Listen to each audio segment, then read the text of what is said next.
ಆರೋಗ್ಯವೇ ಭಾಗ್ಯ. ಭಾಗ್ಯ ಯಾವುದು ಅಂದ್ರೆ ದುಡ್ಡಿದ್ರೆ ಭಾಗ್ಯ ಅಲ್ಲ. ನಿನಗೆ ಆರೋಗ್ಯ ಇತ್ತಾ ನೀನು ಭಾಗ್ಯ. ಸಕ್ಕರೆ ಕಾಯಿಲೆ ಇಲ್ಲ, ಎಲ್ಲ ಊಟನೂ ನೀನ್ ಮಾಡ್ತೀಯಾ ಅಂದ್ರೆ ನೀನೇ ಶ್ರೀಮಂತ. ಯಾರು ಶ್ರೀಮಂತರಾಗಿರ್ಬೋದು ನೋಡೋದಕ್ಕೆ, ಆದ್ರೆ ತಿನ್ನಕ್ಕಾಗಲ್ಲ ಅಂದ್ರೆ ಅವ್ರು ಬಡವ ನೀರು. ನಾನು ಒಬ್ಬ ತಳಿ ವಿಜ್ಞಾನ ತಜ್ಞೆಯಾಗಿ ಎಲ್ಲರಿಗೂ ಹೇಳೋದು ಸಾಮಾನ್ಯವಾಗಿ ಸಂಬಂಧದಲ್ಲಿ ಮದುವೆ ಆಗಬೇಡಿ ಅಂತೇಳಿ. ನೋಡಕ್ಕೆ ಚೆನ್ನಾಗೇ ಇರ್ಬೋದು, ನೀವು ಸೋದರ ಮಾವನ ಆಗೋದು, ಇದನ್ನ ಕಾನ್ಸಾಗಿನಸ್ ಮ್ಯಾರೇಜ್ ಅಂತ ಕರೀತಾರೆ. ಅವರಿಬ್ಬರೂ ಮದುವೆ ಆದಾಗ ಹುಟ್ಟುವ ಮಗುವಿನಲ್ಲಿ ಇಬ್ಬರು ಮದುವೆ ಆದಂತ ಸಂದರ್ಭದಲ್ಲಿ 4 ಮಕ್ಕಳು ಹುಟ್ಟಿದ್ರೆ ಒಂದು ಮಗುವಿಗೆ ಸಂಪೂರ್ಣ ಕಾಯಿಲೆ, ಒಂದು ಮಗು ಸಂಪೂರ್ಣ ಆರೋಗ್ಯ, 2 ಮಕ್ಕಳು ವಾಹಕರು. ಮಗು ಏನು ಅಂದ್ರೆ 3 ತಿಂಗಳಾದ್ಮೇಲೆ ಮಕ್ಕಳೇ ಹೊರಳೋದು, ಅದು ತಲೆ ಎತ್ತುತ್ತಲ್ಲ, ತಲೆ ಎತ್ತಕ್ಕಾಗಲ್ಲ. ಮಗು ಎಲ್ಲಿ ಮಲಗಿಸಿರ್ತಾರೆ ಅಲ್ಲೇ ಇರುತ್ತೆ. ಒಂದೇ ಒಂದು ಇಂಜೆಕ್ಷನ್, 1 ಗಂಟೆ ಅವಧಿ ಕೊಡುವ ಇಂಜೆಕ್ಷನ್ಗೆ 16 ರಿಂದ 17 ಕೋಟಿ ಆಗುತ್ತೆ. ಇದು ನಮ್ಮ ದೇಶದಲ್ಲಿ ತಯಾರು ಮಾಡಲ್ಲ, ಇದು ಅಮೆರಿಕದಿಂದ ತರಿಸ್ಕೋಬೇಕಾಗುತ್ತೆ. ಇದಕ್ಕೆ ಸರ್ಕಾರದ ಅನುಮತಿ ಬೇಕು. ನೀವು 16, 17, 20 ಕೋಟಿ ಕೊಟ್ರು ಮಗು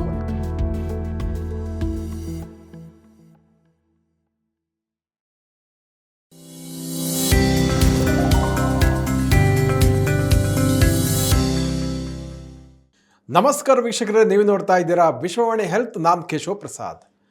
ವೀಕ್ಷಕರೇ, ಇವತ್ತಿನ ವಿಶೇಷ ಎಪಿಸೋಡ್ ನಾವು 16 ಕೋಟಿ ಬೆಲೆಯ ಇಂಜೆಕ್ಷನ್ ಅನ್ನೋದರ ಬಗ್ಗೆ ವಿಚಾರವನ್ನು ತಿಳ್ಕೊಳ್ಳೋಣ. ನಿಮಗೆ ಆಶ್ಚರ್ಯ ಆಗ್ಬೋದು, ಏನು ಒಂದು ಇಂಜೆಕ್ಷನ್ ಬೆಲೆ 16 ಕೋಟಿನ ಯಾವುದು ಅಂತ.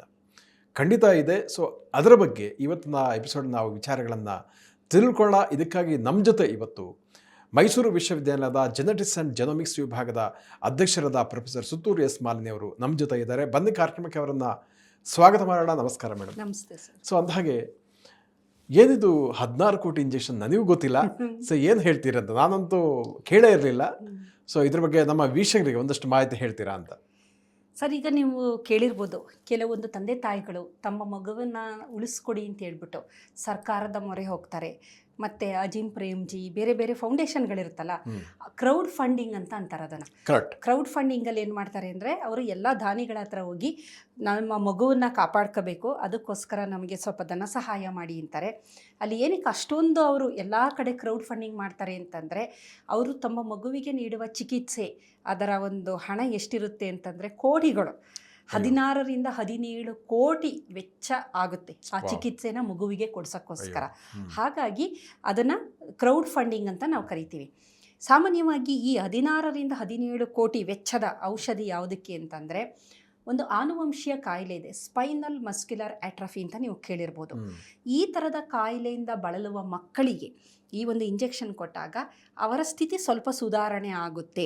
ಅವರು ಸ್ವಲ್ಪ ಒಂದು ಮಾಮೂಲು ನಾರ್ಮಲ್ ಮಕ್ಕಳ ಥರ ಇರೋಕ್ಕೆ ಸಾಧ್ಯ ಆಗುತ್ತೆ ಅನ್ನೋ ಒಂದು ದೃಷ್ಟಿಯಿಂದೇಳಿ ಅವರು ಇಷ್ಟು ದುಬಾರಿಯಾದ ಚಿಕಿತ್ಸೆಯನ್ನು ಕೊಡ್ಸೋಕ್ಕೆ ತಂದೆ ತಾಯಿಗಳು ನಿಜವಾಗ್ಲೂ ತುಂಬ ಕಷ್ಟಪಡ್ತಾರೆ. ಎಲ್ಲ ಅದಕ್ಕೋಸ್ಕರ ನಾನು ಎಲ್ಲರಿಗೂ ಹೇಳೋದು, ಭಗವಂತ ನಿಮ್ಮಲ್ಲಿರೋ ಅಮೂಲ್ಯವಾದದ್ದು ಏನು, ನೀವೆಲ್ಲ ಜಗತ್ತಿನಲ್ಲಿರುವ ಎಲ್ಲರೂ ಶ್ರೀಮಂತರೇನೆ, ಬಡವರು ಯಾರೂ ಇಲ್ಲ. ಯಾರು ಬಡವರು ಅಂತಂದರೆ ಕಾಯಿಲೆ ಹೊಂದಿರೋರು ಬಡವರು, ಯಾರು ಆರೋಗ್ಯವಂತರು ನೀವೇ ಶ್ರೀಮಂತರು. ನಿಮ್ಮ ದೇಹದಲ್ಲಿರುವ ಒಂದೊಂದು ಪಾರ್ಟ್ಗಳನ್ನ ನಾವು ನೋಡ್ತಾ ಹೋದರೆ ಕೋಟಿಗಳಿಗೆ ಬೆಲೆ ಬಾಳುತ್ತದು. ಹಾಗಾಗಿ ಆರೋಗ್ಯವೇ ಭಾಗ್ಯ. ಭಾಗ್ಯ ಯಾವುದು ಅಂದರೆ ದುಡ್ಡಿದ್ರೆ ಭಾಗ್ಯ ಅಲ್ಲ. ನಿನಗೆ ಆರೋಗ್ಯ ಇತ್ತಾ ನೀನು ಭಾಗ್ಯ. ನಿನಗೆ ಸಕ್ಕರೆ ಕಾಯಿಲೆ ಇಲ್ಲ, ಎಲ್ಲ ಊಟನೂ ನೀನು ಮಾಡ್ತೀಯಾ ಅಂದರೆ ನೀನೇ ಶ್ರೀಮಂತ.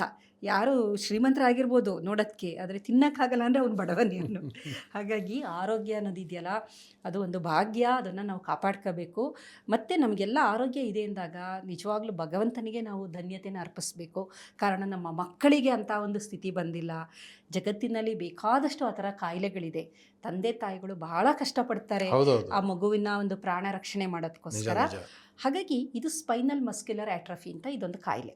ಸ್ಪೈನಲ್ ಮಸ್ಕ್ಯುಲರ್ ಆಟ್ರಫಿ ಅಂತೇಳಿ, ಮಸಲ್ ಇದೆಯಲ್ಲ, ದೇಹದ ಸ್ನಾಯುಗಳು, ಇದು ನಶಿಸಿ ಹೋಗ್ತಾ ಇರುತ್ತೆ. ಸ್ಪೈನಲ್ ಮಸ್ಕ್ಯುಲರ್ ಆಟ್ರಫಿ ಅಂತಂದರೆ ಮೋಟಾರ್ ನರ್ವ್ ಅಂತ ಇದೆ, ನಮ್ಮ ಮೆದುಳಿನಿಂದ ಬರುವಂತಹದ್ದು. ಮೆದುಳಿನಿಂದ ನಮ್ಮ ಸ್ನಾಯುಗಳಿಗೆ ಬರುವುದು ಮೋಟಾರ್ ನರ್ವ್ಗಳು. ಈ ಮೋಟಾರ್ ನರ್ವಿನಲ್ಲಿ ಇದರ ಜೀನ್ ಇದೆ, SMN1 ಜೀನ್ ಅಂತ ಇದೆ. ಮೋಟಾರ್ ನರ್ವ್ನಲ್ಲಿರುವಂತಹ ಜೀನ್ಗಳು ನ್ಯೂರಾನ್ ನರಕೋಶದಲ್ಲಿರುವ ಒಂದು ಜೀನು, ಅದರಲ್ಲಿ ಒಂದು ರೂಪಾಂತರ ಆಗಿದೆ. ರೂಪಾಂತರ ಆಗಿರೋದ್ರಿಂದ SMN1 ಪ್ರೋಟೀನ್ ಅಂತೇಳಿ ಆ ಪ್ರೋಟೀನು ಬಿಡುಗಡೆ ಆಗ್ತಾ ಇಲ್ಲ. ಆ ಪ್ರೋಟೀನ್ ಏನು ಅಂತಂದರೆ ನರಕೋಶಗಳ ಆಕ್ಸಾನ್ ಡೆವಲಪ್ಮೆಂಟು, ನರಕೋಶದ ಒಟ್ಟಿನಲ್ಲಿ ಅದು ಆರೋಗ್ಯವಾಗಿರಬೇಕು ಅಂದರೆ ಆ SMN1 ಪ್ರೋಟೀನು ತುಂಬ ಅಗತ್ಯವಾಗಿ ಇರೋಂತಹ ಪ್ರೋಟೀನ್ ಅದು. ಆ ಪ್ರೋಟೀನು ಯಾವಾಗ ಬಿಡುಗಡೆ ಆಗ್ತಾ ಇಲ್ಲ ಅಂಥ ಸಂದರ್ಭದಲ್ಲಿ ಆ ಮೋಟಾರ್ ನರ್ವು ನಶಿಸಿ ಹೋಗ್ತಾ ಬರುತ್ತೆ. ಅದೇನಾಗುತ್ತೆ, ಕನೆಕ್ಷನ್ ಮೋಟಾರ್ ನರ್ವ್ ಕನೆಕ್ಷನ್ ಎಲ್ಲ ಸ್ನಾಯುಗಳಿಗೆ ಹೋಗೋಂಥದ್ದು. ನಮ್ಮ ಸ್ನಾಯು ಅಥವಾ ಮಸಲ್, ಅದಕ್ಕೆ ನರ್ವ್ ಕನೆಕ್ಷನ್ ಇಲ್ಲ ಅಂದರೆ ಮಸಲ್ ಸತ್ತೋಗುತ್ತದೆ, ಮಸಲು ನಶಿಸಿ ಹೋಗುತ್ತೆ, ಆರಂಭ ಆಗುತ್ತೆ. ಇದರಲ್ಲಿ ಒಂದಷ್ಟು ವಿಧಗಳಿದೆ. ಟೈಪ್ 1, ಟೈಪ್ 2, ಟೈಪ್ 3, ಟೈಪ್ 4 ಅಂತೆಲ್ಲ ಇದೆ. ಇದಕ್ಕೆ ಕಾರಣ ಏನು ಅಂತಂದರೆ, ಈ SM1 ಜೀನ್ ಅಂತ ಯಾವ ಜೀನ್ ನಾನು ಹೇಳಿದೆ, ಅದು ನಮ್ಮ 5ನೇ ವರ್ಣತಂತುವಿನ ಕ್ಯೂ ಭಾಗ ಅಂತ ಕರಿತೀವಿ. ಒಂದು ಭಾಗ ಅದು. ಅದರಲ್ಲಿ 13.2 ಎನ್ನುವ ಒಂದು ಜಾಗದಲ್ಲಿ ಈ ಒಂದು ಜೀನ್ ಇದೆ. ಈ ಜೀನ್ ಏನೋ ಒಂದು ರೂಪಾಂತರ ಅಂದರೆ ಬದಲಾವಣೆ ಆಗ್ಬಿಟ್ಟಿದೆ, ಹೆಂಗೋ ಬದಲಾವಣೆ ಆಗೋಗಿದೆ. ಆ ಬದಲಾವಣೆಯಿಂದಾಗಿ ಆ ಒಂದು ಪ್ರೋಟೀನು ಬಿಡುಗಡೆ ಆಗ್ತಿಲ್ಲ. ಪ್ರೋಟೀನು ಬಿಡುಗಡೆ ಆಗದ ಕಾರಣ ಆ ನರಕೋಶಗಳು ನಶಿಸೋಗ್ತಾ ಇದೆ. ನರಕೋಶಗಳು ನಶಿಸಿ ಹೋಗೋದ್ರಿಂದ ಸ್ನಾಯುಗಳು ನಶಿಸಿ ಹೋಗ್ತಾ ಇದೆ. ಇಲ್ಲಿ ಹುಟ್ಟಿನಿಂದಲೇ ಬರುವಂಥದ್ದು ಕಂಜನೈಟಲ್ ಅಂತ ಕರಿತೀವಿ. ಮಗು ಹುಟ್ಟಿದಾಗಿಂದನೇ ಅದು ತಂದೆ ತಾಯಿಗಳಿಂದ ಈ ಒಂದು ರೂಪಾಂತರ ಮಗುವಿಗೆ ಬಂದಿರುತ್ತೆ. ಇದನ್ನು ನಾವು ಆಟೋಸೋಮಲ್ ರಿಸೆಸಿವ್ ಕಂಡೀಷನ್ ಅಂತ ಕರಿತೀವಿ. ನಾನು ಒಬ್ಬ ತಳಿವಿಜ್ಞಾನ ತಜ್ಞೆಯಾಗಿ ಎಲ್ಲರಿಗೂ ಹೇಳೋದು ಸಾಮಾನ್ಯವಾಗಿ ಸಂಬಂಧದಲ್ಲಿ ಮದುವೆ ಆಗಬೇಡಿ ಅಂತೇಳಿ.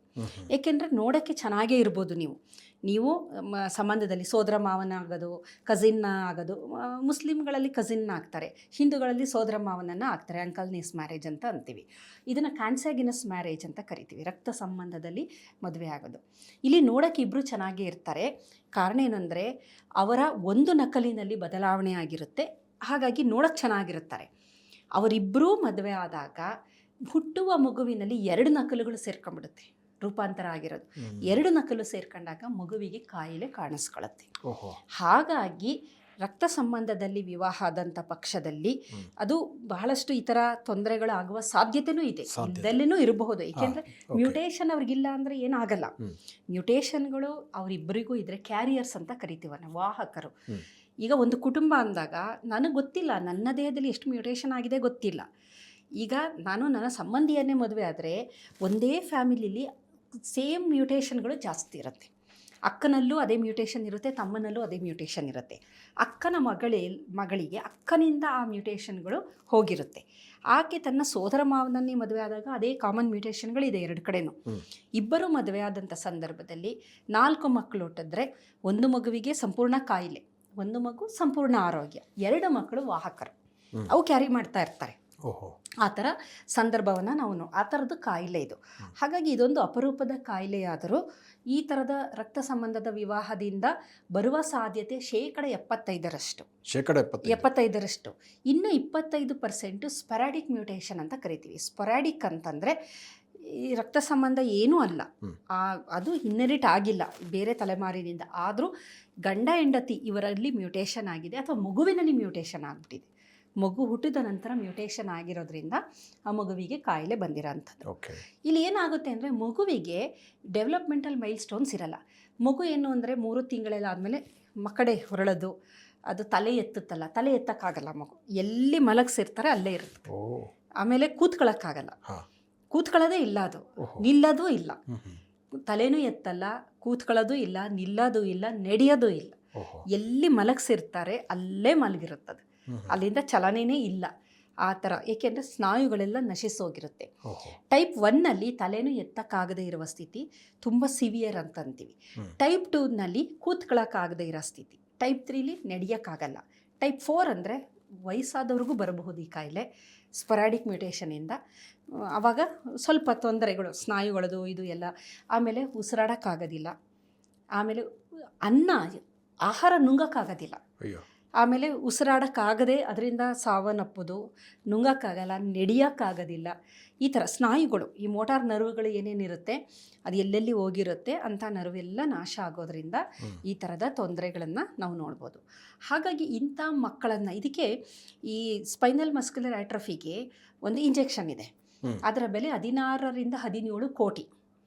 ಆ ಇಂಜೆಕ್ಷನ್ನ ಮಗುವಿಗೆ ಕೊಟ್ಟರೆ ಅದಕ್ಕೆ ಒಂದಷ್ಟು, ಈಗ ಡ್ಯಾಮೇಜ್ ಏನಾಗಿದೆ ಅದನ್ನೇನು ಮಾಡೋಕ್ಕಾಗ್ತಾ ಇಲ್ಲ, ಆಲ್ರೆಡಿ ಡ್ಯಾಮೇಜ್ಗಳಾಗಿದ್ದರೆ ಮುಂದೆ ಆಗಬಹುದಾದ ತೊಂದರೆಗಳನ್ನು ನಿವಾರಣೆ ಮಾಡಿ ಒಂದು ಮಟ್ಟದಲ್ಲಿ ಮಗು ಸ್ವಲ್ಪ ಓಡಾಡೋದು, ತಾನು ಚಲನೆ ಅದೆಲ್ಲ ಮಾಡುವಂಥ ಸ್ಥಿತಿಗೆ ಮಗು ತಲುಪಬಹುದು ಅನ್ನೋ ಕಾರಣಕ್ಕೆ ತಂದೆ ತಾಯಿಗಳು ಕ್ರೌಡ್ ಫಂಡಿಂಗ್ ಅಂತ ಮಾಡಿ ಹಣ ಸಂಗ್ರಹಣೆ ಮಾಡಿ ಈ ಇಂಜೆಕ್ಷನ್ನ ಮಗುವಿಗೆ ಕೊಡ್ತಾರೆ.